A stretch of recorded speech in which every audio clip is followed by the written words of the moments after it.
ए गाय को माता कहने वालों, ए अल्लाह का इनकार करने वालों, कुफ्र के जितने अकीदे हैं उन सारे अकीदों को खिताब करके कहा गया, कुल या अय्युहल काफिरून, ओ डिसबिलीवर्स, हे वो लोगों जो ईश्वर को नहीं मानते, जो अल्लाह को एक नहीं मानते, जो एकेश्वरवाद को नहीं मानते। हमारे बहुत सारे हिंदू भाई समझते काफिर गाली है। काफिर कोई गाली नहीं है। काफिर मोमिन का अपोजिट है। मोमिन का मतलब बिलीवर, काफिर का मतलब डिसबिलीवर। मोमिन का मतलब मानने वाला, काफिर का मतलब ना मानने वाला। अगर आप अल्लाह को नहीं मानते तो आप काफिर हैं। आप ला इलाहा इल्लल्लाह को नहीं मानते तो ये कोई गाली थोड़ी है। कुरान कह रहा है कुल या अय्युहल काफिरून, ए नबी कह दीजिए ए काफिरो, ओ डिसबिलीवर्स, हे ईश्वर को अल्लाह को ना मानने वालों, ला आबुदु मा ताबुदून, जिसकी तुम उपासना करते हो, जिसकी तुम वर्शिप करते हो, जिसकी तुम इबादत करते हो, आई कांट वर्शिप इट, मैं उसकी इबादत नहीं कर सकता। और जिसकी मैं इबादत करता हूं, वला अंतुम आबिदूना मा आबुद, जब तक तुम शिर्क कर रहे हो, अल्लाह को छोड़ के किसी स्टैचू की इबादत कर रहे हो, किसी पेड़ की पूजा कर रहे हो, किसी नदी की इबादत कर रहे हो, किसी धरती को माता मान रहे हो, तो जब तक तुम शिर्क कर रहे हो तुम मेरे अल्लाह की तुम उपासना नहीं कर रहे हो। जिसकी मैं इबादत करता हूं तुम नहीं करते हो, जिसकी तुम करते हो मैं नहीं कर सकता। लकुम दीनुकुम वलिय दीन, तुम अपने दीन पर चलो, हम अपने दीन पर चलेंगे, तुमसे कोई झगड़ा नहीं है, लेकिन हां अकीदे के मामले में हम कॉम्प्रोमाइज नहीं कर सकते। ये कुरान का पैगाम है मेरे नौजवानों। हम आपको मानवता से नहीं रोकते, भाईचारा से नहीं रोकते, सौहार्द से नहीं रोकते, प्रेम से नहीं रोकते। आज देश का माहौल क्या बना दिया गया। क्रिसमस का त्योहार आया, एक चर्च के बाहर एक मजहब के लोगों ने, एक धर्म के लोगों ने अपने मजहब की चीजें जाके चलाना शुरू कर दिया। हम इसके विरोधी हैं। हमें ये कहने का पूरा अधिकार है कि अगर कोई क्रिसमस मना रहा है अपने चर्च में जाकर के अपने तरीके से वो मना रहा है, हमें कोई ऑब्जेक्शन नहीं होना चाहिए। इस मुल्क में विभिन्न धर्मों के, विभिन्न जातियों के लोग हैं। हर धर्म के मानने वाले को अपने धर्म पर अमल करने का अधिकार है। हमें उसके अधिकार से उसको महरूम करने का कोई हक नहीं है। मेरे प्यारे साथियों, हमारा नौजवान क्रिसमस मना रहा है, स्कूलों में बच्चे सांता क्लॉस बन रहे हैं, औरतें अपने बच्चों को लेके जा रही हैं, सांता क्लॉस के ड्रेस में बच्चा जा रहा है स्कूल में। स्कूल में सिखाया जा रहा है कि साहब ऊपर से टॉफी आ रही है, ईसा अलैहिस्सलाम पैदा हुए तो आसमान से चॉकलेट गिर रहा है, बच्चे के दिमाग में यह भरा जा रहा है। और आपका मानना सा हमारा बेटा तो कटिहार के सबसे बड़े स्कूल में पढ़ रहा है। मदरसा मदरसा मदरसा, जिसको आज हम बड़ा हकीर समझते हैं। यह मदरसा है तेरा, मैं कदा नहीं साकी, यहां की खाक से इंसान बनाए जाते हैं। यही वो मदरसे हैं जिनके बारे में अल्लामा इकबाल ने कहा था कि इन मदरसों को इनके हाल पे बाकी रहने दो, अगर ये खत्म हो गए तो अल्लाह की तौहीद की आवाज बंद हो जाएगी। स्पेन में मैं हाल देख के आया हूं, अंदलुस में मैं हाल देख के आया हूं। ये मदरसे जब तक है मेरे प्यारे साथियों, और इसीलिए जिनकी नीयतें खराब है वो यही चाहते ये मदरसे बंद हो जाएं, काल अल्लाह की आवाजें बंद हो जाएं, काल रसूल की आवाजें बंद हो जाएं। ये मदरसे जब तक मौजूद है तौहीद की आवाज आपके कानों तक पहुंचती रहेगी। मेरे प्यारे साथियों, इन मदरसों की हिफाजत करो, इन मदरसों के चलाने वालों का सपोर्ट करो, इन मदरसों से जुड़े हुए उलमा का सपोर्ट करो मेरे प्यारे साथियों। वरना ये नौजवान नस्ल, आज जावेद अख्तर जैसा आदमी, कभी आप जाकर के पता लगाइए जावेद अख्तर का बाप कौन था, उसका दादा कौन है, उसका खानदान कैसा है। वो जावेद अख्तर किसी ऐरे गहरे नत्थु खैरे खानदान का आदमी नहीं है। अल्लामा फजल हक खैराबादी, मुस्तर खैराबादी और कौन कौन उलमा के खानदान से जावेद अख्तर साहब का ताल्लुक है। दादा आलिम, परदादा आलिम, नाना आलिम, और ऐसे आलिम जिन्होंने किताबें लिखी हैं। अगर आप दीनी तालीम से नहीं जुड़ेंगे मेरे प्यारे साथियों, दादा आलिम हो, परदादा आलिम हो, नाना आलिम हो, लेकिन अगर आप दीनी तालीम से नहीं जुड़ेंगे तो इस बात का खतरा है कि आपका भी वही हाल हो सकता है जो जावेद अख्तर का हाल हुआ है। तो मानने को तैयार ही नहीं कि कोई गॉड है, कोई अल्लाह है, कोई रब है। वो तो ये मानता है साहब दुनिया ऑटोमेटिक बन गई, अपने आप बन गई। और साहब ऐसे लोगों को दुनिया कहती है बड़े ज्ञानी हैं, ये बड़े इंटेलेक्चुअल हैं, बड़े तार्किक हैं, बड़े लॉजिक से बात करते हैं। अरे मैं कहता हूं जो इंसान अपने क्रिएटर को न पहचाने, अपने रब को न पहचाने, दुनिया की नजर में वो इंटेलेक्चुअल हो जाए, ज्ञानी हो जाए, अल्लाह की नजर में वो सबसे बड़ा जाहिल है, सबसे बड़ा स्टूपिड है, सबसे बड़ा बेवकूफ है। अल्लाह की नजर में ज्ञानी कौन है? अल्लाह की नजर में जीनियस कौन है? अल्लाह की नजर में बुद्धिमान कौन है? अल्लाह की नजर में अक्लमंद कौन है?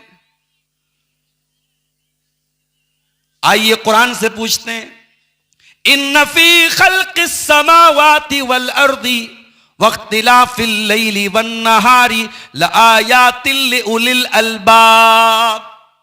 आसमानों की पैदाइश में, जमीन की पैदाइश में और रात और दिन के आने जाने में अक्लमंदों के लिए, बुद्धिमान लोगों के लिए निशानियां हैं। अय अल्लाह, कौन है बुद्धिमान, कौन है अक्लमंद, कौन है जीनियस? फरमाया अल्लज़ीना यज़्कुरूनल्लाह क़ियामन व क़ुऊदन व अला जुनूबिहिम। अक्लमंद वो है जो खड़े होकर के नमाज पढ़ सकते तो खड़े होके पढ़ते हैं, खड़े होके नहीं पढ़ सकते तो बैठ के पढ़ते हैं, बैठ के नहीं पढ़ सकते तो लेट कर पढ़ते हैं। ऐ मुसलमान, तुझे तेरे पैर सलामत हैं, तुझे बैसाखी के सहारे की जरूरत भी नहीं है। तेरे घर के करीब में मस्जिद की अजान की आवाज तेरे कानों तक पहुंच रही है, हय्या अलस सलाह की आवाज तेरे कानों तक पहुंच रही है, फजर की अजान में अस्सलातु खैरुम मिनन नौम की आवाज भी तेरे कानों तक पहुंच रही है मुसलमान, तू कितना बड़ा नमक हराम है अपने मालिक का, जिस मालिक की जमीन पे रहता है, जिस मालिक का दिया अनाज खाता है, जिस मालिक की ऑक्सीजन में सांस लेता है, उस मालिक के लिए तुझे सजदा करने का भी टाइम नहीं है। मस्जिद तो बना ली शब भर में ईमा की हरारत वालों ने, मन अपना पुराना पापी था, बरसों में नमाजी बन न सका। ये हमारे बुजुर्ग हजरात, ये 70 साल वाले, 60 साल वाले बूढ़े, ये मस्जिदों में ना जाएं तो कितनी मस्जिदों में फजर में ताला नहीं खुलेगा मेरे साथियों। हमसे बड़ा नमक हराम कौन होगा? अरे हमसे अच्छा तो वो कुत्ता है जिसका मालिक उसको थोड़ा सा हड्डी दिखा देता है तो कुत्ता अपने मालिक के लिए दुश्मन के ऊपर भौंकता है और मौका पड़े तो जान दे देता है। हमसे ज्यादा नमक हलाल तो वो घोड़ा है। वल आदियाति दबहा फलमूरियाति कदहा फलमुगीराति सुबहा फअथरन बिही नक़आ फवसतन बिही जमा। जिसका मालिक उसे थोड़ा सा चारा खिलाता है और वो घोड़ा अपने मालिक का इतना वफादार होता है, जंग के मैदान में दुश्मन की सफों को चीरता हुआ पहुंचता है, अपने मालिक के लिए जान दे देता है, मगर अपने मालिक को पीठ से नहीं उतारता है। हम तो नमाज तक पढ़ने को तैयार नहीं है मेरे साथियों, और हम दुनिया की नजर में बड़े ज्ञानी हैं साहब, बड़े अक्लमंद हैं, बड़े हम इंटेलेक्चुअल हैं। कुरान कहता है अक्लमंद वो लोग हैं अल्लज़ीना यज़्कुरूनल्लाह क़ियामन व क़ुऊदन व अला जुनूबिहिम, जो खड़े होकर के अल्लाह को याद करते हैं, जो बैठ करके अल्लाह को याद करते हैं, जो लेट करके अल्लाह को याद करते हैं। आजकल हमारे नौजवानों को नींद नहीं आती है, किसी को रात को 2 बजे देखो ऑनलाइन है, 3 बजे सो करके उठो फिर देखो ऑनलाइन है, फोन करके पूछो भाई तू ऑनलाइन क्यों है, क्या बात है? अरे क्या बताऊं मौलवी साहब, नींद नहीं लग रही है, लगा हुआ है स्नैपचैट पे, लगा हुआ है इंस्टाग्राम पे, हमें खूब खबर है आप कहां लगे हुए हैं। मेरे नौजवानों, जिसके दिल में अल्लाह का डर होता है उसकी नींद कहां लगती है? आओ जरा कुरान से पूछते हैं। जुमा का दिन था, अपने फजर की नमाज अगर मस्जिद में पढ़ी होगी, इमाम साहब ने सूरह सजदा पढ़ाई होगी तो सूरह सजदा की आयत भी आपके कानों से टकराई होगी। ततजाफा जुनूबुहुम अनिल मजाज यदऊन रब्बहुम खौफन व तमा व मिम्मा रज़क़नाहुम युनफिकून। मेरे नेक बंदे वो हैं, मेरे मुत्तकी बंदे वो हैं, उनकी पीठ उनके बिस्तर से अलग होती है, उनको रातों में नींद नहीं आती। जब दुनिया रात में आराम से कंबल में रजाई में सो रही होती है, मेरे नेक बंदे रजाई से निकल कर, कंबल से निकल कर अल्लाह के सामने आंसू बहाते हैं, अल्लाह के सामने रोते हैं, अल्लाह को पुकारते हैं। व मिम्मा रज़क़नाहुम युनफिकून, और हमने जो रोजी दी है उसमें से वो खर्च करते हैं। अच्छा, तहज्जुद के बाद अल्लाह ने खर्च करने का जिक्र क्यों किया? उलमा ने दो बात लिखी है। तहज्जुद पढ़ोगे तो माल में बरकत होगी। जो परेशान है कारोबार से, बिजनेस में लॉस हो रहा है, कारोबार में नुकसान हो रहा है, उनको तरीका बता रहा हूं, तहज्जुद पढ़ना शुरू कर दो, इंशाअल्लाह बरकत होगी। एक तो उलमा ने बताया कि इसका यह फायदा है, तहज्जुद पढ़ोगे बरकत होगी। और दूसरा फायदा क्या है? तहज्जुद पढ़ोगे तो हाथ ऊंचा होगा। गांव की मस्जिद बन रही है, 5,000 देने वाले थे, 10,000 देने का जज्बा पैदा होगा। दिल बड़ा होगा, हाथ ऊंचा होगा, अल्लाह की राह में खर्च करने का जज्बा पैदा होगा। तो अक्लमंद वो लोग हैं जो अल्लाह को याद करते हैं, खड़े होकर के, बैठ करके, लेट करके। वयतफक्करून फी खल्क़िस समावाति वल अर्ज़ि रब्बना मा खलक़्त हाज़ा बातिला। और अक्लमंद कौन लोग हैं? फरमाया वो लोग हैं जो आसमानों और जमीन में गौर करते हैं। जमीन और आसमान पे जो गौर करते हैं वो अक्लमंद है। इसका मतलब कि साइंस पढ़ने के बाद इंसान अल्लाह के और करीब आ जाएगा अगर ढंग से वो साइंस पढ़ेगा। जो जमीन और आसमान पर गौर करेगा, जिसको पता चलेगा इतने बड़े यूनिवर्स में एक छोटा सा गोला है जिसको जमीन कहते हैं, उस जमीन में बहुत सारे ममालिक और कंट्रीज हैं। उन कंट्रीज में से कंट्री भारत है, और भारत का एक छोटा सा सूबा बिहार है, और बिहार के एक छोटे से गांव में मैं रहता हूं। इंसान को अपनी औकात पता लग जाएगी, इंसान को पता लग जाएगा जिसने यूनिवर्स बनाया वो कैसा होगा। हम तो इस यूनिवर्स के एक छोटे से गोले के, एक छोटे से मुल्क के छोटे से गांव में रहने वाले हैं। तो जो जमीन और आसमान पर गौर करेगा वो कहां पहुंचेगा? वो जावेद अख्तर नहीं बनेगा, वो मुल्हिद नहीं बनेगा, वो एथिस्ट नहीं बनेगा, वो क्या बनेगा? रब्बना मा खलक़्त हाज़ा बातिला। अय अल्लाह, हम दुनिया में कोई छोटा सा काम भी करते हैं तो बेकार नहीं करते। ये माइक यहां लगाए तो जरूर इसका कोई काम है, ये टेबल यहां लगाए तो जरूर इसका कोई काम है, ये यूट्यूबर्स ने कैमरे लगाए तो जरूर इनका कोई काम है। अय अल्लाह, जब इंसान बेमकसद कोई काम नहीं करता, तू तो क्रिएटर है, तू तो सारी कायनात का निर्माण करने वाला है। रब्बना मा खलक़्त हाज़ा बातिला। अय अल्लाह, तूने दुनिया को बेमकसद नहीं बनाया, तूने बेकार नहीं बनाया। सुब्हानक फ़क़िना अज़ाबन नार। परवरदिगार हमको जहन्नम की आग से बचा ले। तो जो अल्लाह की नजर में अक्लमंद कौन है? जो अपनी जिंदगी के मकसद को पहचानता है, जिसको अपने जीवन का उद्देश्य ना पता हो, जिसकी जिंदगी का सिर्फ 3 मकसद हो, खाना, पीना और इंजॉय करना। अगर to eat, to drink, to enjoy, अगर ये आपकी जिंदगी का मकसद है तो माफ कीजिए, फिर आपके बीच में और एक काफिर और मुशरिक के बीच में क्या फर्क है? अल्लाह कहता है रुबमा यवद्दुल्लज़ीना कफरू लौ कानू मुस्लिमीन, 14वें पारे की पहली आयत। रुबमा यवद्दुल्लज़ीना कफरू लौ कानू मुस्लिमीन। एक दिन ऐसा आएगा, ये काफिर लोग कहेंगे काश हम भी दुनिया में मुसलमान होते। ज़रुहुम याकुलू व यतमत्तउ व युल्हिहिमुल अमलु फसौफ यालमून। ऐ नबी, इनको इनके हाल पे छोड़ दो, इनका तो 3 ही काम है, ये खाएंगे, ये पिएंगे और ये लंबे लंबे प्लान बनाएंगे। आज हमारा नौजवान लंबे लंबे प्लान बना रहा है, नया साल की तैयारी अभी से कर रहा है, किसको किसको कार्ड भेजना है, किसको किसको हैप्पी न्यू ईयर लिख के स्टेटस लगाना है। 31 दिसंबर की रात पूरी दुनिया में जितनी शराब उस रात में पी जाती है, शायद साल के 365 दिनों में कभी नहीं पी जाती। जितना जिना उस एक रात में होता है, जितना नाच गाना उस एक रात में देखा जाता है, शायद साल के किसी दिन में उतना नहीं देखा जाता है। एक और ईंट गिर गई दीवारे हयात से, नादां ये कह रहा है नया साल मुबारक।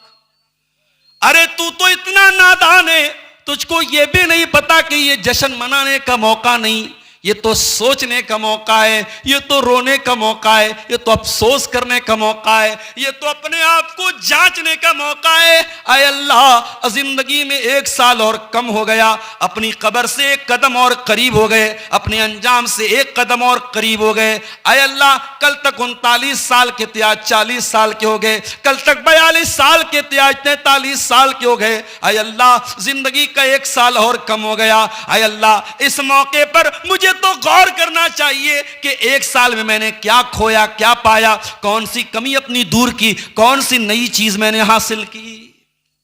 ये हैप्पी न्यू ईयर मना रहा है।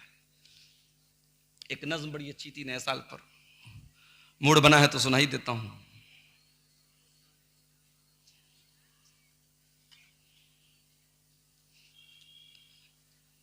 हाँ, नया साल पर, हाँ सुनिए। नादां तेरे जीवन से है एक और घटा साल, नादां तेरे जीवन से है एक और घटा साल, फिर क्यों तू मनाता है हर एक साल नया साल। जो बात गलत है वो छुपाना भी गलत है, सच है जी नया साल मनाना भी गलत है। ये नफ्स का धोखा है, ये शैतान की है चाल, फिर क्यों तू मनाता है हर एक साल नया साल। 1 साल के आने पे खुशी है तुझे इंसान, लेकिन तुझे इस बात की परवाह नहीं नादां। आएगा नहीं लौट के, आएगा नहीं लौट के वो गुजरा हुआ साल, फिर क्यों तू मनाता है हर एक साल नया साल, फिर क्यों तू मनाता है हर एक साल नया साल। घर बार में गैरों की तरह दीप जलाना, घर बार में गैरों की तरह दीप जलाना, मेहमान बुलाना, नए पकवान बनाना, इस्लाम में जायज़ नहीं ये रस्म, इस्लाम में जायज़ नहीं ये रस्म ज़दा साल। नादां नादां तू मनाता है हर एक साल नया साल। ये साल गुनाहों में गुजारा है मुसलसल, ये साल गुजारा है गुनाहों में मुसलसल, गफलत ही में सोता रहा जाफर तू हर एक पल। ये साल गुनाहों में गुजारा है मुसलसल, गफलत ही में सोता रहा जाफर तू हर एक पल। अब नेकियां कुछ कर ले तुझे फिर से मिला साल, फिर क्यों तू मनाता है हर एक साल नया साल। ये इबरत की चीज है मेरे प्यारे साथियों, ये गौर करने की चीज है कि हमारी जिंदगी के से 1 साल और कम होने जा रहा है और हम खुशी मना रहे, हम जश्न मना रहे। मेरे प्यारे साथियों, अभी मैंने 3 दिन पहले बनारस की सड़कों पर देखा कि नौजवान रात में 11 बजे पूरी स्पीड में बाइक चला रहा है। अच्छा, हमारे मुसलमान नौजवान इन सब चीजों में थोड़ा ज्यादा नजर आता है। 11 बजे बाइक चला रहा है, क्या कर रहा है साहब? राइडर है, राइडर, फुल स्पीड में। अच्छा, वो बाइक भी महंगी वाली गाड़ियां लोग चलाते हैं, वो नॉर्मल बाइक नहीं होती, स्पोर्ट्स बाइक होती है, बुलेट होती है। पूरी स्पीड में, कोई 100 की स्पीड में चला रहा, कोई 120 की स्पीड में चला रहा है। अपनी जान को भी खतरे में डाल रहा है, दूसरों की जान को भी खतरे में डाल रहा है। अरे नादान, ये जिंदगी एक बार चली जाएगी तो दोबारा नहीं मिलेगी। अपनी जान को खतरे में न डाल। ये जिंदगी अल्लाह की अमानत है, ये जवानी अल्लाह की अमानत है। इसे नुमाइश में न गुजार, इसे अय्याशियों में न गुजार, इस जवानी का हिसाब देना पड़ेगा तुझे। अल्लाह के प्यारे नबी फरमाते हैं, नेमतान मगबूनुन फीहिमा कसीरुम मिनन नास। 2 नेमतें ऐसी हैं जिनकी लोग कदर नहीं करते, जिनके बारे में लोग धोखे में पड़े हुए हैं। 2 नेमतें ऐसी हैं, सबको मिलती हैं लेकिन लोग कदर नहीं करते, लोग धोखे में पड़े हुए हैं। नंबर 1 अस्सेहत, सेहत की, तंदुरुस्ती की दौलत। शुगर हो गया, चलो भैया चिकन नहीं खा सकते, रसगुल्ला नहीं खा सकते, मिष्टी नहीं खा सकते। हमें कभी आपके इलाके से जाता हूं तो हमारे घर वाले पूछते हैं बिहार बंगाल में क्या खास बात है। मैंने कहा उधर मिठाई बहुत अच्छी मिलती है। कलियाचक में कभी कभी गया तो गरम गरम बिल्कुल जो है खजूर के गुड़ की जो मिठाई वहां मिलती है बड़ी जबरदस्त होती है। मैं कभी जाता हूं तो जरूर उसको खरीद देता हूं घर के लिए। अब लेकिन आप सोचिए इतनी बड़ी नेमत है और आप महरूम हो जाते हैं। इसीलिए 40 साल के जब लोग हो जाएं तो डॉक्टर लोग कहते हैं कि मीठा थोड़ा कम कर दो भाई, वरना शुगर होने का डर ज्यादा रहता है। अच्छा, जिसको शुगर हो जाता है वो चाय तो पिएगा बगैर चीनी वाली, उसे पूछो चाय पियोगे? हाँ पिएंगे। कौन सी? बिना चीनी की। और मिठाई गपागप खाएगा। ये अजीब बात है।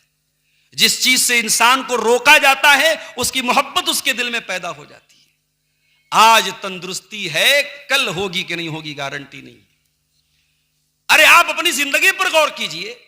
जब आप 30 साल के थे जो एनर्जी आपके बदन में थी 35 साल में वो एनर्जी नहीं है। 40 साल में और कम हो गई, 45 साल में और कम हो गई। इंसान जैसे जैसे आगे बढ़ता है जिंदगी ढलान पे चली जाती है। आज सेहत की हालत है, आज तंदुरुस्ती की हालत है। आज चोराडांगी में जलसा है, आप 40 किलोमीटर बाइक चला के चले आए। 50 साल के हो जाएंगे, नहीं चला के आ पाएंगे। आज तंदुरुस्ती है, इसकी कदर कर लो मेरे साथियों, कल ये तंदुरुस्ती दोबारा नहीं मिलेगी। और दूसरी नेमत क्या है?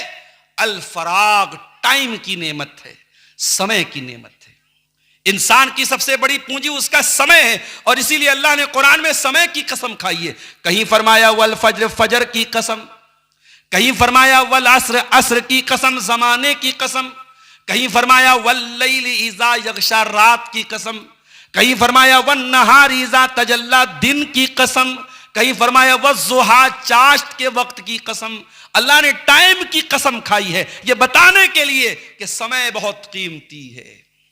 और एक आदमी मार्केट में बर्फ बेच रहा था और सुबह को बर्फ लेके निकला, दोपहर हो गई, कस्टमर नहीं आ रहा है और बर्फ बराबर पिघल रही थी। तो बेचारा चिल्लाने लगा और कहने लगा, ओ लोगों, मेरा बर्फ खरीद लो इससे पहले कि मेरा कैपिटल गल जाए, मेरी पूंजी समाप्त हो जाए, मेरी पूंजी खत्म हो जाए, शेष हो जाए। वो लोगों, मेरा बर्फ मुझसे खरीद लो। सलफ कहते हैं उस इंसान को देखकर हमें कुरान की सूरत का मतलब समझ में आया। वल अस्र इन्नल इंसान लफी खुस्र, जमाने की कसम, इंसान बहुत बड़े घाटे में है। इंसान की सबसे बड़ी पूंजी उसका समय है। मेरे प्यारे साथियों, अल्लाह के नबी फरमा रहे हैं कि अक्सर लोग समय का गलत इस्तेमाल करते हैं, वक्त का गलत इस्तेमाल करते हैं। आज क्या आलिम और क्या जाहिल, क्या जवान, क्या बूढ़ा, सबके हाथ में मोबाइल और सोशल मीडिया का ऐसा दौर आ गया। एक फोटो डाला तो इंतजार कर रहा है कितने लाइक मिले, एक वीडियो डाला तो देख रहा है कितने लोगों ने उस पर लाइक का इमोजी डाला है, एक को मैसेज करके देख रहा है रिप्लाई आया कि नहीं आया। अरे जितना तू लोगों के लाइक की परवाह कर रहा है, इतना अगर तू अल्लाह के लाइक की परवाह करता कि अल्लाह तुझको लाइक करता है कि नहीं करता है, तो शायद तू लायक हो जाता। तुझे अल्लाह के लाइक की फिक्र नहीं, लोगों के लाइक की फिक्र है। अरे लोग आज तुझे फेसबुक पर लाइक कर रहे हैं, कल मरेगा लोग कहेंगे मरहूम बड़े अच्छे आदमी थे। बस तेरे गांव वाले तेरी मिट्टी में आएंगे, जिंदगी में कभी तेरी तारीफ नहीं की। जब कब्र पे मिट्टी देने आएंगे हाथ झाड़ के कहेंगे आदमी भालो छिलो, मानुष भाली छिलो, आदमी अच्छा था। लोग आपकी तारीफ करने के लिए आपके मरने का वेट कर रहे हैं। ऐसे लोगों के लिए आप अपनी जिंदगी को बर्बाद कर रहे हैं। इसीलिए अल्लाह के रसूल फरमाते हैं मनिल तमसा रिज़ल्लाहि बि सखतिन नास, जो अल्लाह को राजी करेगा, चाहे लोग भाड़ में जाएं, लोग नाराज हो जाएं, अल्लाह को राजी करेगा, कफाहुल्लाहु मऊनतन नास, तो अल्लाह उसके लिए काफी हो जाएगा। और जो अल्लाह को नाराज करके लोगों को राजी करने की कोशिश करेगा, वकलहुल्लाहु इलन नास, तो अल्लाह ताला लोगों के हवाले उसको कर देगा। आप जानते हैं हमारे भारत में अगर आप किसी बच्चे को गोद ले लेते हैं तो भारत का कानून क्या कहता है कि वह आपकी संतान माना जाएगा, आपका बेटा माना जाएगा। लेकिन इस्लाम में आप अगर किसी बच्चे को पाल लेते हैं या अपना बेटा बोल लेते हैं, मुंह बोला बेटा मान लेते हैं, तो आपके मान लेने से वो आपका बेटा नहीं हो जाएगा। ये इस्लाम का कानून है। अब बहुत गौर से सुनिएगा।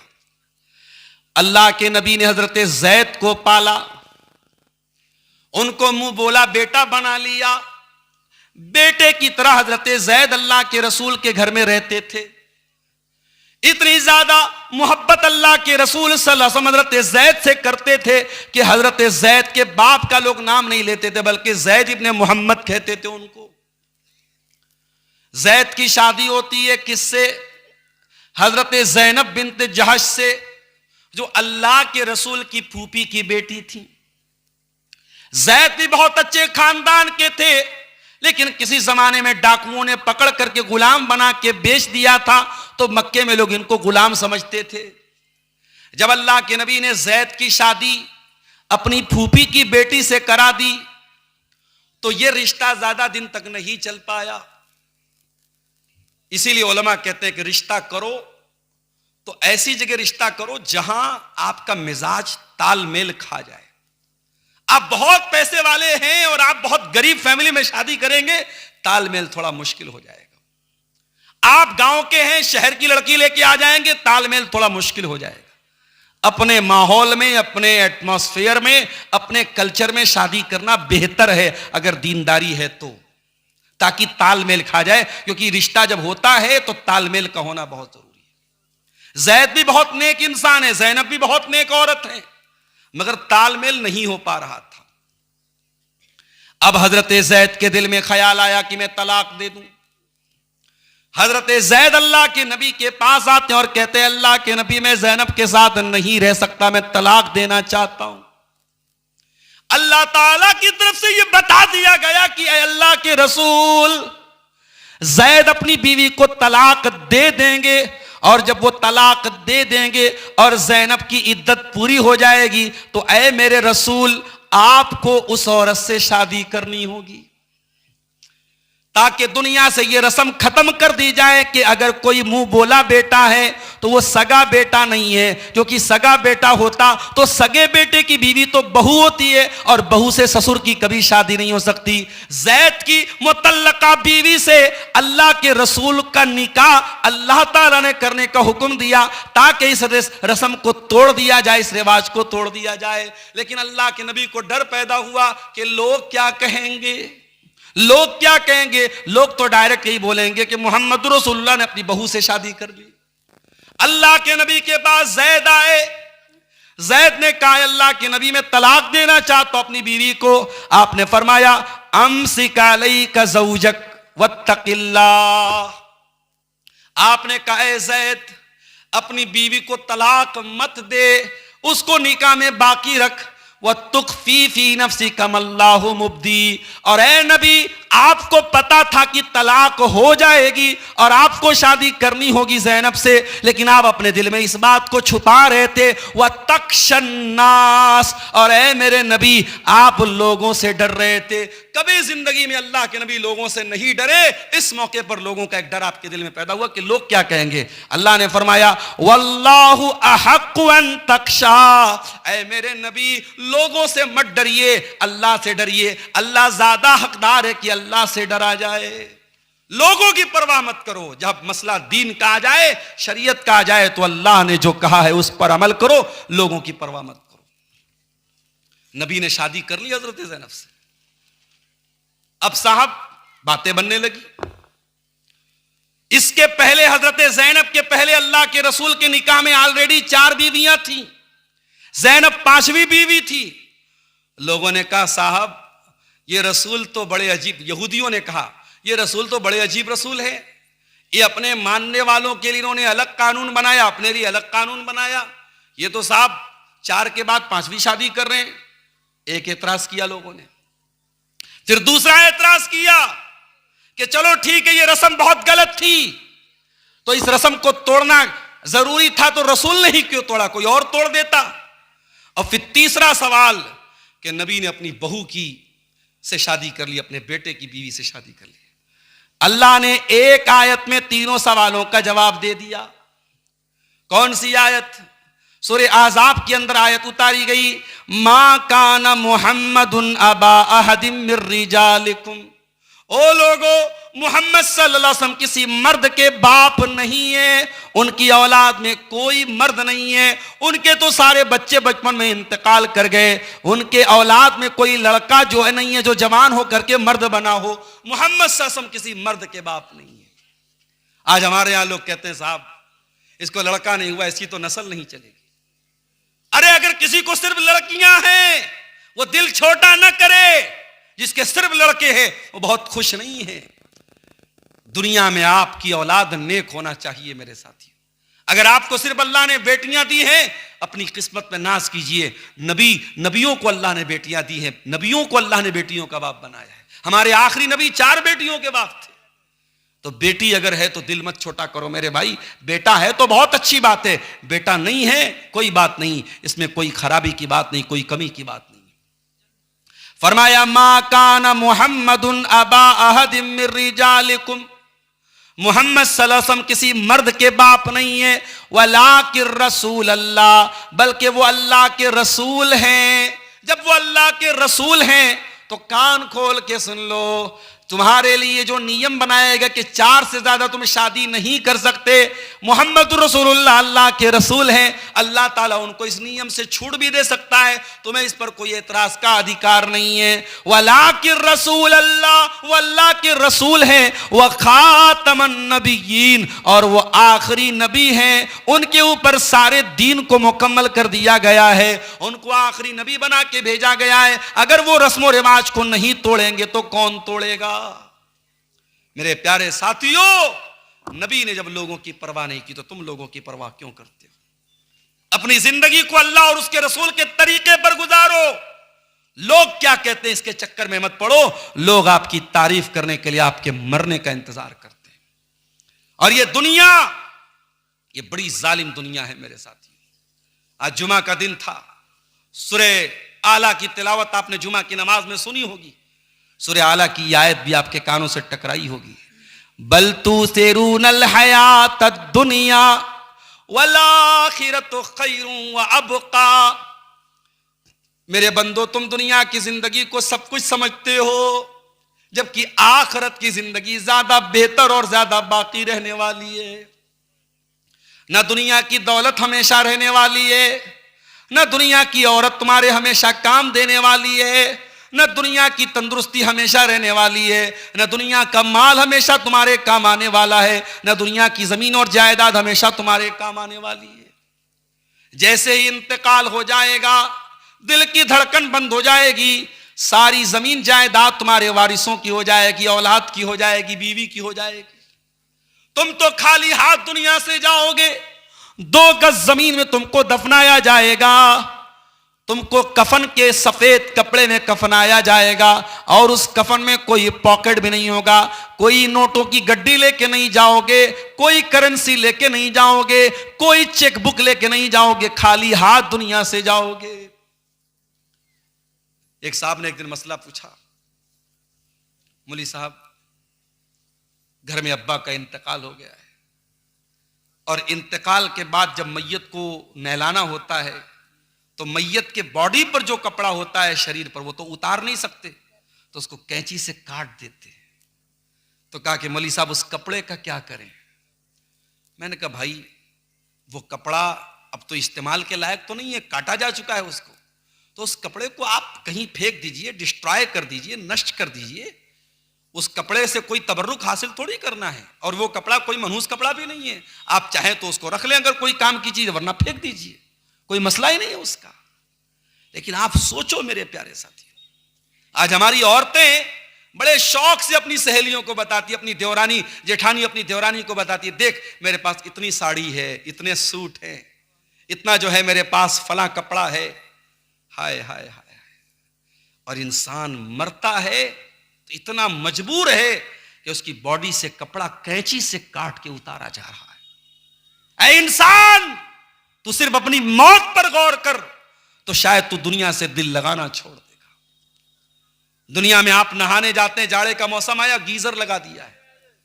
मैं कहीं जाता हूं इस सर्दी के मौसम में तो लोगों बाथरूम में भाई गीजर लगा है, नहीं लगा तो गर्म पानी लाओ, ठंडे पानी से नहीं नहा सकते। सफर में है, गला बैठ जाएगा, सर्दी जुकाम हो जाएगी, तकरीर करना है हमको। अल्लाह अकबर। मरने के बाद कौन पूछता है भाई? मरने के बाद कौन पूछता है कि गर्म पानी से नहाना है कि ठंडे पानी से नहाना है? जिंदगी भर हमेशा गीजर के पानी से नहाता रहा। आज नहलाने वाला नहीं पूछ रहा है कि तुझे ठंडे से नहलाऊं कि गर्म से नहलाऊं। दुनिया में अपने पसंद के साबुन से नहाता रहा, लाइफ बॉय से नहाता रहा, डब से नहाता रहा, बाल पर पसंद का शैम्पू लगाता रहा, चेहरे पर फेस वॉश लगाता रहा, दाढ़ी पर सीरम लगाता रहा, बॉडी पर लोशन लगाता रहा। आज मरने के बाद तुझे दूसरे नहला रहे हैं। कोई तेरी गंदगी साफ कर रहा है, कोई तेरे बदन पे पानी डाल रहा है, कोई तुझे कफन का कपड़ा कफना रहा है, और नहलाने के बाद, कफनाने के बाद अपनी फॉर्च्यूनर पे चलने वाला, अपनी रूफ टॉप वाली गाड़ी से सर निकाल के दुनिया को अपनी शान शौकत दिखाने वाला आज जब मर गया है, जनाजा निकला है, तो 4 लोगों के कंधे पे सवार होकर कब्रिस्तान जा रहा है और दुनिया को यह पैगाम दे रहा है, ओ लोगों, बहुत मैंने जिंदगी गुजार ली, अब अपना अमल लेकर के अल्लाह के पास जा रहा हूं, अपनी नेकी लेके अल्लाह के पास जा रहा हूं, अपना गुनाह लेके अल्लाह के पास जा रहा हूं। अब ना कब्र में तुम मेरे काम आओगे, ना कयामत के दिन तुम मेरे काम आओगे। कब्र में उतारा जा रहा है, बेटे की आंखों से आंसू बह रहे हैं, बाप का जनाजा है, भाई की आंखों से आंसू बह रहे, भाई का जनाजा है, मगर भाई अपने बाप के साथ कब्र में अपने भाई के साथ सोने को तैयार नहीं है, बेटा अपने बाप के साथ जनाजे के साथ सोने को तैयार नहीं है। अरे सोना तो बहुत दूर की बात है, 24 घंटे से ज्यादा कोई डेड बॉडी नहीं रखता है, कोई शरीर को नहीं रखता है। अरे जल्दी से दफना दो वरना बॉडी में से महक आने लगेगी, बदबू आने लगेगी। और जिस हिसाब से ऑनलाइन का दौर चल रहा है, मेरा जुमला नोट कर लीजिए, आने वाले 10-20 सालों के बाद यह भी होगा, बाप का इंतकाल होगा, बेटा फोन करेगा ऑनलाइन, हाँ भाई आ जाओ, कफना दो, दफना दो, मेरी जान छूटे। वो दौर भी आने वाला है, सब ऑनलाइन होगा, तो बाप का जनाजा भी ऑनलाइन करवाया जाएगा। कोई इमाम साहब पैसा लेके जनाजा पढ़ा देंगे, कोई कब्र बनाने वाला कब्र में, बेटा बस घर में बैठ के दुआ कर देगा। वो पता नहीं दुआ भी करेगा कि नहीं करेगा। इसीलिए मैं कहता हूं, अपनी औलाद में से किसी एक बच्चे को आलिम बनाओ। उत्तर प्रदेश में एक जगह है मुबारकपुर, वहां एक जनाजे में मैं गया, वहां एक बहुत बड़े मौलाना का जनाजा था, मौलाना फजले हक मुबारकपुरी। उनके 5 बेटे हैं, सब आलिम है माशाअल्लाह। बाप का जनाजा आया, हर बेटा इस काबिल है कि बाप का जनाजा पढ़ा सकता है। बड़े बेटे ने जनाजे की नमाज पढ़ाई। वो मंजर देखकर मेरा दिल बाग बाग हो गया कि अल्लाह, ऐसा भी जनाजा होता है कि हर बेटा इस काबिल हो कि बाप की जनाजे की नमाज पढ़ा सके। मेरे भाइयों, हो सके तो अपने किसी एक बच्चे को तो इस काबिल बनाओ।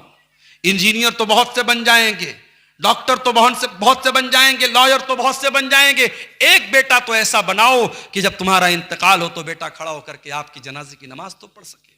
जब दुआ के लिए हाथ उठाए तो कम से कम ये कह सके, रब्बिरहमहुमा कमा रब्बयानी सगीरा, परवरदिगार मेरे माँ बाप पर रहम फरमा, इन्होंने बड़ी मोहब्बतों से मुझको पाला था।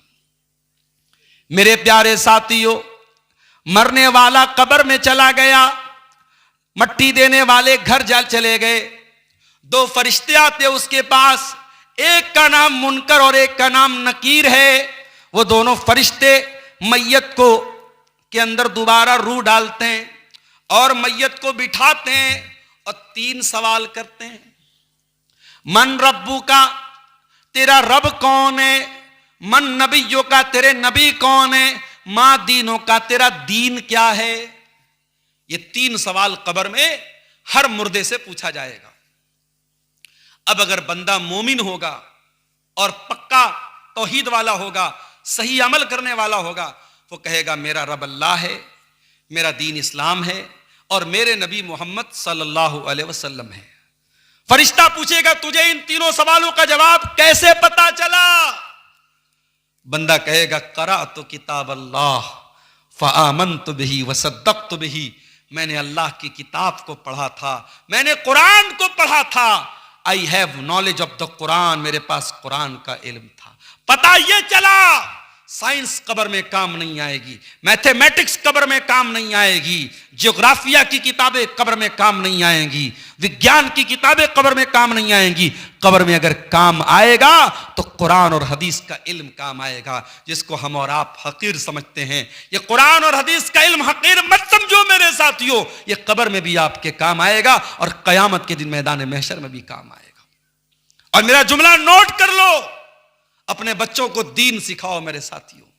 आने वाला दौर बहुत नाजुक है, कुफ्र और इर्तिदाद की ऐसी लहरें चलेंगी, आपको अपने बच्चों को बचाना मुश्किल हो जाएगा। ये सोशल मीडिया में जो पीले पड़े हैं आपके बच्चे, 20 साल बाद आने वाली जो नस्ल होगी वो सोशल मीडिया की पैदावार होगी। वो रात दिन यूट्यूब देखने वाली, इंस्टाग्राम चलाने वाली वो नस्ल होगी। वो नस्ल अल्लाह को मानेगी कि नहीं मानेगी? वो कयामत को मानेगी कि नहीं मानेगी? हर बात पर क्वेश्चन करने वाली नस्ल क्वेश्चन करेगी, अल्लाह कौन है? हमने तो अल्लाह को नहीं देखा। अगर कोई अल्लाह है तो दिखाई क्यों नहीं देता? फरिश्ते हैं तो दिखाई क्यों नहीं देते? वो नहीं मानेगा कयामत के दिन को, वो नहीं मानेगा अल्लाह को, वो नहीं मानेगा तकदीर को। वो दौर आएगा, और जब वो दौर आएगा तो हमें क्या करना है? नबी ने फरमाया, ला यज़ालुन्नासु यतसाअलून, एक जमाना आएगा लोग बहुत ज्यादा सवाल करेंगे, बहुत ज्यादा सवाल करेंगे, अच्छा सवाल करेंगे, खराब सवाल भी करेंगे। यहां तक कि यह भी सवाल किया जाएगा, खलक़ल्लाहु कुल्ल शै, हर चीज को अल्लाह ने पैदा किया। फमन खलक़ल्लाह, तो अल्लाह को किसने पैदा किया? Who created Allah? Allah created everything, then who created Allah? Allah ने हर चीज को पैदा किया, तो अल्लाह को किसने पैदा किया? ये क्वेश्चन दिमाग में आएगा। जब ये क्वेश्चन दिमाग में आए तो प्यारे रसूल ने क्या कहा? फलयतअव्वज़ बिल्लाह, अल्लाह से, अल्लाह की पनाह तलब करो शैतान मरदूद से। ये सवाल तुम्हारे दिमाग में डालने वाला शैतान मरदूद है, तुम फौरन औज़ु बिल्लाहि मिनश शैतानिर रजीम पढ़ो और ये ख्याल अपने दिमाग से निकाल दो। वो दौर आने वाला है मेरे साथियों, बचा लो अपनी आने वाली नस्लों को। बच्चों को कारोबार सिखाते हो, बच्चों को खेती सिखाते हो, बच्चों को बिजनेस सिखाते हो, बच्चों को पैसा कमाना सिखाते हो, बच्चों को यह भी सिखाओ अल्लाह कौन है। और जब बच्चे ये जान जाएंगे अल्लाह कौन है, तो इंशाअल्लाह वो गुनाह के करीब नहीं जाएंगे। जिसको ये पता लग जाए अल्लाह कौन है, वो पाप नहीं करेगा, वो गुनाह नहीं करेगा। किसी ने मुझे बताया कि सोहरा डांगी के जलसे में सीसीटीवी कैमरा लगा है। क्यों लगा है भाई सीसीटीवी कैमरा? इसीलिए तो लगा है कि कोई अप्रिय घटना ना हो, कोई गलत अगर वाकया होता है तो कैमरे में रिकॉर्ड हो जाएगा, पकड़ा जाएगा जो जिसने गलत काम किया है। दुनिया में कैमरा लगा है तो घटनाएं नहीं होती हैं, अपराध नहीं होता है। आज देखिए दिल्ली में कोई घटना होती है, कैमरे में रिकॉर्ड हो जाती है, हर जगह सड़कों पर कैमरे लग गए हैं। अगर दुनिया के लगे हुए कैमरे से अपराध कम हो सकता है तो जिसके दिल में अल्लाह के कैमरे का डर पैदा हो जाए। अल्लाह का कैमरा भी तो लगा है हर जगह। यालमु खाइनतल आयुनि व मा तुख्फिस सुदूर, अल्लाह तुम्हारी आंखों की चोरी को भी जानता है, तुम्हारे दिल के भेद को भी जानता है।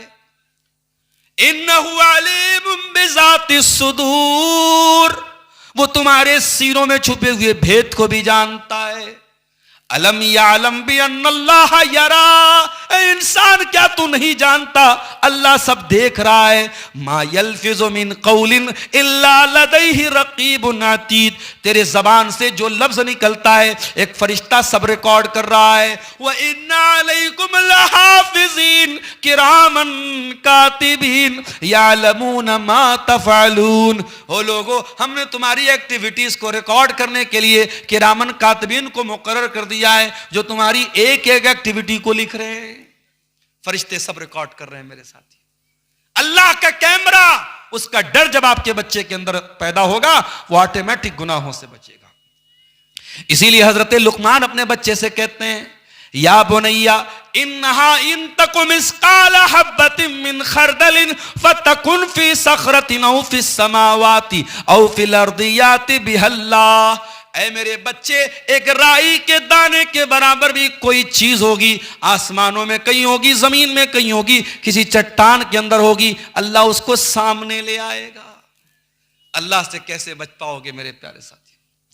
एक सहाबी अल्लाह के नबी के पास आए, अरे अल्लाह के रसूल, मेरे कुछ गुलाम हैं, मैं उनको मारता हूं, पीटता हूं। आपने पूछा क्यों मारते हो? कहा अल्लाह के नबी बड़ी बदतमीजी करते हैं, बड़ी बदतमीजी करते हैं, बड़ी नाफरमानी करते हैं, जब मेरी नाफरमानी करते मैं मार देता हूं। अरे अल्लाह के नबी, अपने गुलामों को मैं मार देता हूं, पीट देता हूं, मुझे अजाब तो नहीं होगा? आपने फरमाया, ऐ मेरे सहाबी, जो तेरे गुलाम तेरी नाफरमानी करते हैं, कयामत के दिन उसको भी कैलकुलेट किया जाएगा, उसको भी तौला जाएगा, उसको भी नापा जाएगा, और तू जो सजा देता है उसको भी कैलकुलेट किया जाएगा। अगर उनकी नाफरमानी ज्यादा होगी और तेरी सजा कम होगी तो तुझे फायदा होगा, तुझे उनकी नेकी तुझको मिल जाएगी, तेरे कुछ गुनाह माफ हो जाएंगे। लेकिन अगर तेरे गुलामों ने जो नाफरमानी की है, अगर उनकी नाफरमानी कम थी और तेरी सजा ज्यादा थी, तो ऐ मेरे सहाबी, फिर उनके गुनाह तेरे ऊपर लाद दिए जाएंगे, तेरी नेकियां उनको दे दी जाएंगी। सहाबी रोने लगे, ऐ अल्लाह के नबी, मैं सजा देता हूं, नाप के तो नहीं देता, तौल के तो नहीं देता। ऐ अल्लाह के रसूल, मुझे समझ में नहीं आ रहा है मैं क्या करूं।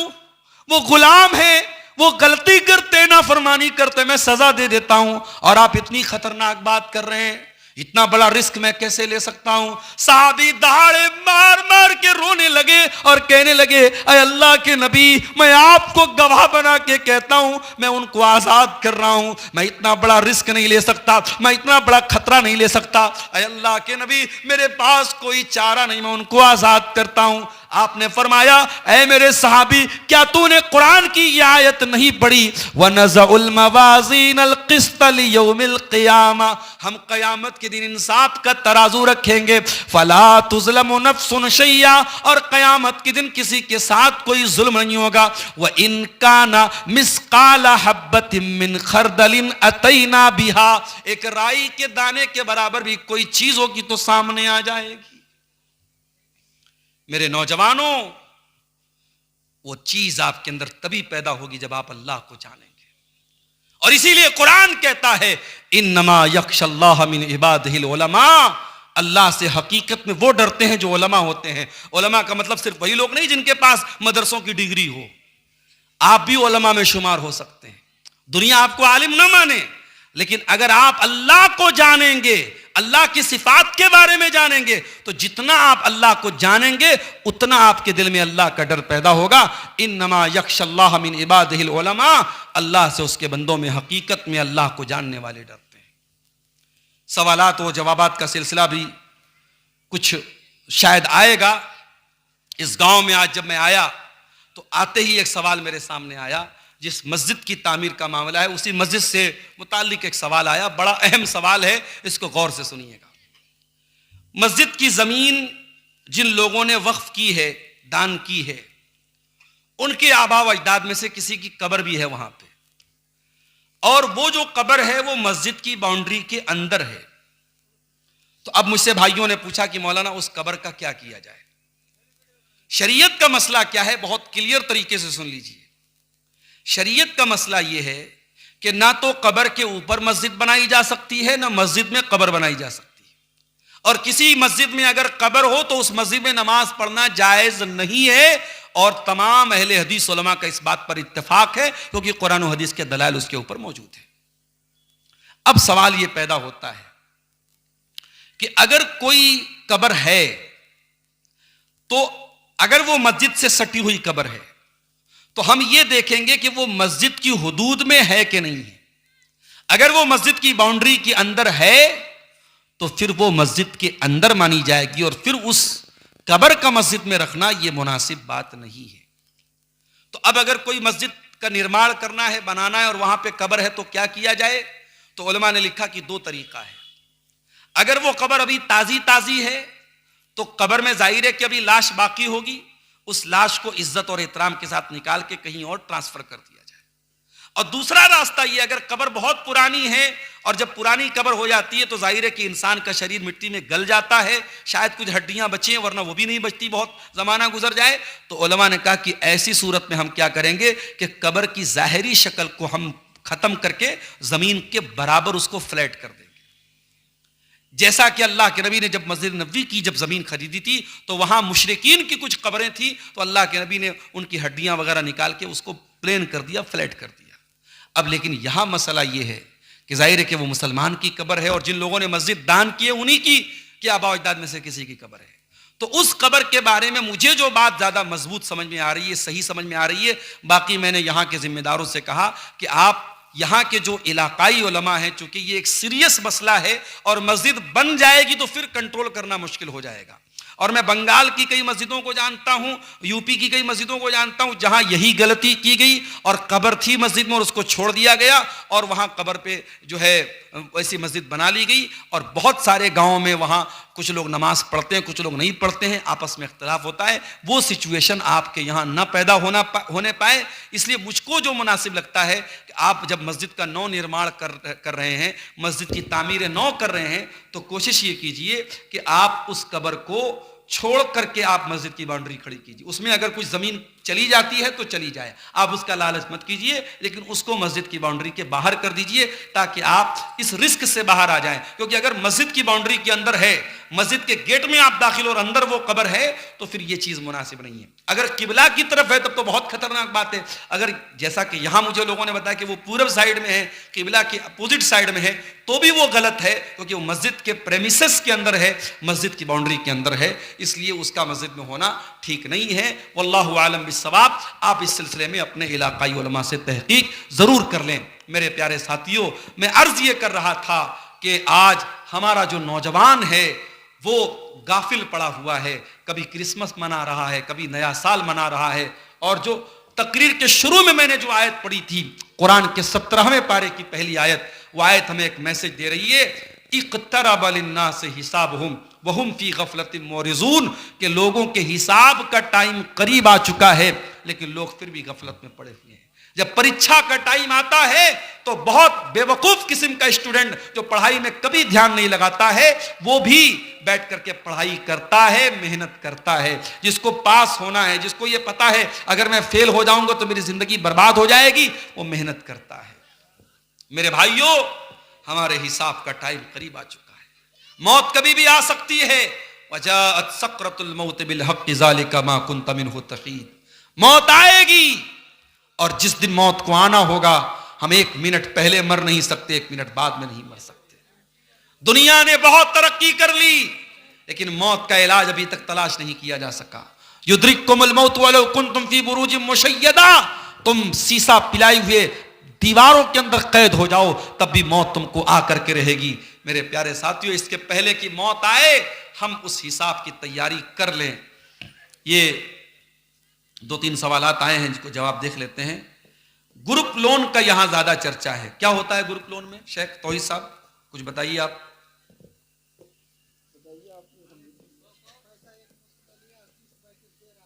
एक बात, मोटी मोटी बात आप समझ लीजिए, शरीयत में पैसे के बदले अगर हम पैसा ले रहे हैं तो उसमें कमी और बेशी करके नहीं ले सकते। अगर मैंने आपको 1 लाख रुपया दिया और यह तय करके दिया कि आप मुझे वापस 1,20,000 लौटाएंगे, तो वो 20,000 शरीयत की नजर में सूद है, ब्याज है, हराम है, रिबा है। शरीयत ये कहती है कि आप किसी को भी अगर पैसा उधार देते हैं, कर्ज देते हैं, लोन देते हैं, तो लोन पर आप किसी भी प्रकार का बेनिफिट नहीं ले सकते। इसीलिए अगर आप कोई सामान गिरवी रखते हैं किसी के पास, तो गिरवी सामान रख करके जो आपको लोन दे रहा है, उस गिरवी सामान से अगर वो बेनिफिट उठा रहा है तो वो भी सूद में आता है, वो भी हराम है। इसलिए बहुत सारी जगहों पे क्या होता है कि मकान लोग किसी को किराए पे देते हैं तो उसकी शक्ल क्या है कि 10 लाख रुपया वो एडवांस ले लेते हैं पूरा और उसको मकान रहने के लिए दे देते हैं। अब वो 2 साल, 4 साल, 5 साल रहता है और फिर जब जाने लगता है वो 10 लाख उठा के वापस देते हैं। उलमा ने इसको भी हराम कहा है, ये भी सूद की एक शक्ल है। क्यों? क्योंकि आपने 10 लाख के बदले 10 ही लाख दिया है, मगर बेनिफिट क्या आपने उठाया? मकान में रहने का बेनिफिट आपने उठाया। तो कर्ज पे किसी भी प्रकार का बेनिफिट उठाना ये इस्लाम में जायज नहीं है। इमाम अबू हनीफा रहमतुल्लाह अलैह ने एक आदमी को कर्जा दिया और वो कर्जा नहीं लौटा रहा था। इमाम साहब एक दिन उससे मिलने के लिए गए, गर्मी का मौसम था और उस आदमी के घर के दरवाजे के अंदर पेड़ वगैरह लगे हुए थे और ठंडा पानी भी वहां पर था। इमाम साहब ने दरवाजा खटखटाया, थोड़ी देर के बाद आदमी आया। उसने कहा, अरे इमाम साहब आप मेरे दरवाजे पर आप आए हैं और बाहर खड़े धूप में, अरे अंदर आइए, पेड़ की छांव में बैठिए और ठंडा पानी पीजिए, पैसे का लेन देन होता रहेगा।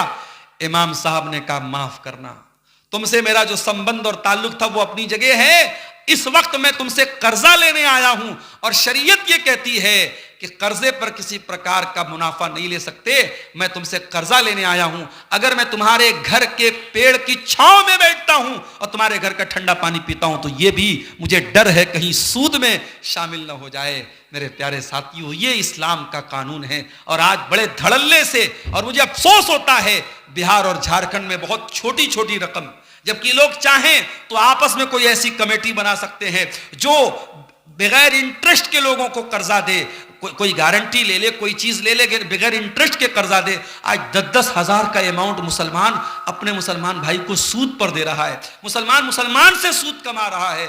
मेरे प्यारे साथियों, ये बात याद रखो, यमहकुल्लाहु रिबा व युर्बिस सदकात, अल्लाह ताला सूद को मिटाता है और सदका को बढ़ाता है। अगर आप सूद का पैसा कमाएंगे, वो पैसा कहीं ना कहीं आपके घर की बरकत को खत्म कर देगा। नावाकफियत अशिया की खरीदो फरोख्त का चर्चा भी बहुत ज्यादा है, जैसे मखाना वगैरह। अच्छा, वो क्या मतलब बता रहे हैं, नावाकफियत का क्या मतलब है? हाँ, ये बे गरर इसको बोलते शरीयत। शरीयत क्या कहती है कि आप लेन देन किसी चीज का कर रहे हैं तो क्या खरीद रहे हैं, क्या बेच रहे हैं, ये क्लियर होना चाहिए। इसीलिए पेड़ की पैदावार होने के पहले पेड़ का सौदा कर लेना सही नहीं है। जी जी जी, और मछली भी पानी में हाँ, अंदाजा करके कितनी मछली आएगी नहीं मालूम, ये बे गरर इसको बोलते, धोखा है ये। शरीयत हमारी अल्लाह की बनाई हुई शरीयत है, इसमें ट्रांसपेरेंसी है। हम आपसे कोई सौदा कर रहे हैं, शरीयत ये कहती है कीमत भी क्लियर होनी चाहिए और जो सामान हम खरीद रहे हैं या बेच रहे हैं वो भी क्लियर होना चाहिए। अगर कहीं से भी उसमें कोई चीज क्लियर नहीं है तो फिर वो सौदा शरीयत की नजर में सही नहीं है। अकीका का गोश्त माँ बाप खा सकते हैं या नहीं खा सकते? बिल्कुल खा सकते हैं। अकीका के गोश्त में कोई हर्ज की बात नहीं है, माँ बाप खा सकते हैं, पूरे परिवार को खिला सकते हैं, गरीबों को बांट सकते हैं, उसमें कोई पाबंदी आपके ऊपर नहीं की गई कि आपको यही करना है, आप अपनी मर्जी के मालिक हैं। असल चीज क्या है, अल्लाह के नाम पे एक जानवर ज़बा होना चाहिए जो शरीयत की कंडीशन के मुताबिक हो और वो अकीका की नीयत से ज़बा होना चाहिए, बस। उसमें कोई ऐसा मसला नहीं कि माँ बाप नहीं खा सकते, बिल्कुल खा सकते हैं। वल्लाहु आलम बिस्सवाब।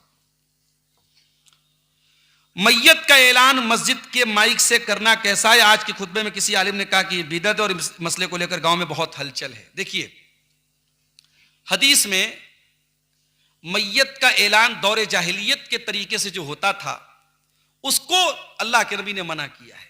इत्तला देने के लिए अगर ऐलान किया जाए तो वो मना नहीं है। भाई आज गांव में तमाम लोगों को मालूम हो जाता है मस्जिद के माइक से ऐलान होता है, उसमें क्या हरज की बात है? उसमें तो नहीं। वो दौरे जाहिलियत में नौहा के तरीके पर मैयत का नाम ले लेकर उसकी खूबी बयान कर करके जो है ऐलान होता था, उसको अल्लाह के नबी ने मना किया है। लेकिन आज हमारे यहाँ जो मैयत का ऐलान होता है वो सिर्फ इत्तला देने के लिए, इंफॉर्मेशन, सूचना देने के लिए होता है, उसमें इंशाअल्लाह कोई हरज की बात नहीं है। लेकिन हाँ, एक बात कहूंगा कि अगर मैयत का ऐलान बगैर माइक के हो सकता है या गांव की एक मस्जिद से हो गया, सारे गांव को पता लग गया। हमारे बनारस की मैं बात बताऊं, एक मोहल्ले में 10 मस्जिद है और 10 करीब करीब में है, 10 से ऐलान हो रहा है हाजी साहब का इंतकाल हो गया, हाजी साहब का इंतकाल। सुनते सुनते कान पक जाता है। 15 मिनट के अंदर 10 मस्जिदों में ऐलान होता है। तो ये चीज थोड़ी गलत है कि ये बहुत ज्यादा हो रहा है। लेकिन इत्तला देने के लिए अगर मस्जिद में ऐलान होता है तो इसको इतना बड़ा इशू बनाना ठीक नहीं है। वल्लाहु आलम बिस्सवाब। जज़ाकुमुल्लाह खैर जज़ा। अगर कोई लड़का उसकी शादी में दहेज में पैसा लिया और फिर बाद में उसको हिदायत हुआ और वो कहा कि पैसा वापस करना चाहूं तो कर सकता है या नहीं, और वापस करना कैसा है? बड़े कलेजे वाला लड़का है भाई, मिलता माल आजकल कोई छोड़ता नहीं है। इस बेचारे को मिला है, इसने ले लिया है, अब वापस करना चाहता है। तो अच्छा नहीं, इसमें तो यही लिया कि ले चुका है, लेना गलत था, उसने ले लिया, अब तौबा का ख्याल आया तो ससुर जी से बात कर ले कि भाई बाइक आप वापस ले लीजिए, 4 व्हीलर वापस ले लीजिए। तो अगर वापस देना चाह रहा है और ससुर अगर वापस ले रहा है तो कोई हरज की बात नहीं कर सकते। तौबा में भाई अगर हमने किसी का पैसा नाजायज तरीके से ले लिया तो तौबा की एक कंडीशन ये भी है कि पैसा वापस करना पड़ेगा। तो यहां वो वाली नाजायज शक्ल तो नहीं है भाई, ऐसा नहीं कि ससुर के ऊपर जबरदस्ती करके आदमी ले रहा है, वो एक रिवाज है, गलत रिवाज है, पड़ गया है। लेकिन अगर इंसान तौबा कर रहा है और उसका ख्याल है कि वापस कर देना चाहिए और ससुर ले रहा है तो वापस कर दे, कोई हरज की बात नहीं। ससुर अगर इनकार कर रहा है, नहीं भाई हमने दे दिया, हम वापस नहीं लेंगे, तो अब चूंकि ये तौबा कर चुका है तो इंशाअल्लाह गुनहगार नहीं होगा। लेकिन अगर तौबा कर लिया है तो एक बार ट्राई कर ले, शायद ससुर मान जाए। लेकिन अब आजकल क्या होता है, 50,000 की बाइक है, 2 साल बाद आप वापस करेंगे तो 25,000 की पड़ेगी, वो है हाफ वैल्यू हो जाएगी। तो आप देख लीजिए, एक बार ससुर जी से बात कर लीजिए। ससुर जी भी सोचेंगे कि हम वापस लेंगे, हमारी लड़की को ना वापस भेज दें, वो इतना बड़ा रिस्क लेंगे नहीं, मेरे ख्याल से मना कर देंगे। लेकिन अगर ले ले तो आप वापस कर सकते हैं। चंदा बहुत कम हुआ है, इसलिए आप हजरात से गुजारिश है कि और 10 मिनट मौलाना डॉक्टर अब्दुल गफ्फार साहब सलफी हैं कुर्सी पर, आप इनसे आए, मुसाफा करें और मस्जिद के लिए चंदा रखते जाए। जैसे मौलाना जर्जी साहब की तकरीर में होता है 20,000 30,000 चंदा हो जाता है, आप लोग भी आके मुसाफा करें। और जितने चैनल वाले हैं, मौलाना अब्दुल गफ्फार साहब मना नहीं करते हैं, सबको तकरीर रिकॉर्डिंग का मौका, अच्छी खासी कमाई है, इसलिए आप लोग भी 100-500 जो हो सके चंदा दे के जाइएगा मस्जिद के लिए। आइए सब लोग मुसाफा कीजिए मौलाना से। सवालात 1-2 और हैं, जवाब दे के बाद खत्म करते हैं। अगर कोई गैर मुस्लिम फोन किया और नमस्कार बोला तो हम उसको जवाब में उसको क्या कहेंगे आदाब के लिए? देखिए, ये भारत जैसे मुल्क में जहां मल्टी कल्चर है और मुख्तलिफ मज़ाहिब के बीच में आप रहते हैं, ये बड़ा अहम सवाल है, इसका सामना भी हमको करना पड़ता है। तो नमस्कार का एक लफ्ज़ ऐसा है कि इसके कई माना होते हैं। संस्कृत में नमन के माने किसी का एहतराम करना भी होता है, सम्मान करना, किसी के आगे झुकना भी होता है, किसी को सजदा करना भी होता है। और नमस्कार का मतलब कि मैं आपको नमन करता हूं। तो भाई एहतराम भी एक माना हो गया, झुकना भी एक माना हो गया, और इबादत के माना में भी नम का लफ्ज इस्तेमाल होता है। तो ये लफ्ज मशकूक लफ्ज है, डाउटफुल लफ्ज है, इससे हमें अवॉइड करना चाहिए। जब एक लफ्ज के कई माना और उसमें 1-2 माना हराम हो तो हमें वो लफ्ज इस्तेमाल करने से बचना चाहिए। हाँ, कहीं ऐसा हो कि भाई हम किसी बॉस के अंडर में रह रहे हैं और वहां अगर हम वो लफ्ज इस्तेमाल नहीं करेंगे तो बहुत बड़े नुकसान का अंदेशा है, तो वहां दिल में ये नियत करके कि मैं यहां एहतराम के ही माना में कह रहा हूं और मजबूरी में कह रहा हूं, ये लफ्ज से मैं राजी नहीं हूं, वहां गुंजाइश निकल सकती है। लेकिन हमारे यहाँ क्या हो रहा है, छोटे मोटे मामलात में भी लोग नमस्कार को आदत बना लेते हैं। मैंने यूपी में देखा, यूपी में तो जाहिर है कि यहाँ से भी माहौल जो है थोड़ा अलग है, लेकिन वहाँ आदाब कह के लोग काम चला रहे थे, सलाम कह के। अगर आप बचना चाहें तो बचने के बहुत सारे रास्ते हैं, लेकिन हम इसको बड़ा सॉफ्ट में, हल्के में लेते हैं और लोग आमतौर से नमस्कार बोलते हैं। नहीं बोलना चाहिए, इससे अवॉइड करना चाहिए। जी, अंग्रेजी में बोल दो, गुड आफ्टरनून, गुड इवनिंग, ऐसा बोल दे, उसमें कम से कम ये वाली कवाहत तो नहीं रहेगी। क्या औरत नाइटी पहन करके नमाज पढ़ सकती है? अगर वो नाइटी ऐसी है जो औरत के पूरे शरीर को ढांप रही है, पूरा शरीर उसका कवर है, और नाइटी टाइट नहीं है, चुस्त नहीं है, बदन के आज़ा जो है झलक नहीं रहे हैं, तो ऐसी नाइटी में नमाज हो जाएगी।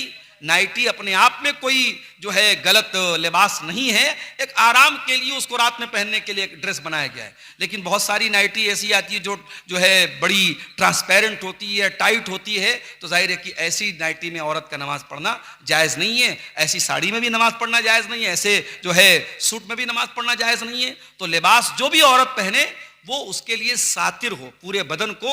औरत का सिर्फ चेहरा और हथेली ये खुला होना चाहिए, बाकी उसका पूरा शरीर नमाज की हालत में ढका होना चाहिए। वल्लाहु आलम बिस्सवाब। ये चंद सवालात थे जिनका जवाब आपके सामने रखा गया। हम अल्लाह ताला से दुआ करते हैं रब्बुल आलमीन हम सबको नेक अमल, अच्छी समझ की तौफीक अता फरमाए। आखिर में जैसा कि शेख तौहीद साहब ने ऐलान किया है, इस मस्जिद के लिए आप हजरात, कुछ देर में आपके सामने बैठा हूँ, आप आएँ और आकर के आप इस मस्जिद के लिए ताउन पेश करें। मैं आप सबके हक में आइए मौलाना से मुसाफा कीजिए और चंदा यहाँ रख